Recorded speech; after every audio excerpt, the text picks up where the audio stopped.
पेडगावच्या शाळांना स्वच्छतेची नवी भेट, 3 शौचालयांचे लोकार्पण, 4ही शाळांतील विद्यार्थ्यांना साहित्य वाटप.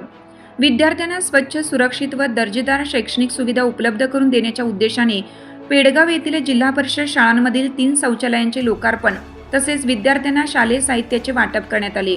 हा कार्यक्रम उत्साहपूर्ण वातावरणात संपन्न झाला. या उपक्रमाअंतर्गत जिल्हा परिषद प्राथमिक शाळा, जिल्हा परिषद कन्या प्रशाला आणि जिल्हा परिषद प्राथमिक उर्दू शाळेतील बांधण्यात आलेल्या एकूण 3 शौचालयांचे लोकार्पण करण्यात आले. तसेच पेडगाव येथील 4ही शाळांतील विद्यार्थ्यांना शालेय साहित्याचे वितरण करण्यात आलं. या उपक्रमामुळे विद्यार्थ्यांच्या शैक्षणिक गरजांसह स्वच्छता आणि आरोग्य सुविधांनाही बळ मिळणार आहे. कार्यक्रमाचा शुभारंभ पेडगावच्या सरपंच सौ सविताबाई अशोकराव हरकळ आणि भारतीय राष्ट्रीय काँग्रेस पक्षाचे तालुकाध्यक्ष तथा पेडगावचे माजी उपसरपंच शेख सलमान यांच्या हस्ते नारळ फोडून करण्यात आला.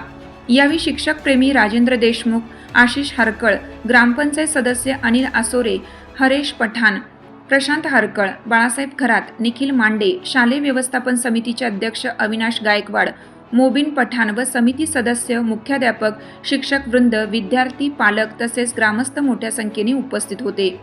उपस्थित मान्यवरांनी विद्यार्थ्यांना नियमित शिक्षणासोबत स्वच्छतेचे महत्त्वही पटवून देत अशा उपक्रमांमुळे शाळांचा सर्वांगीण विकास होण्यास मदत होईल असा विश्वास व्यक्त केला. कार्यक्रमाचे आयोजन आणि नियोजनाबद्दल उपस्थितांनी समाधान व्यक्त करत उपक्रमाचे कौतुक केले.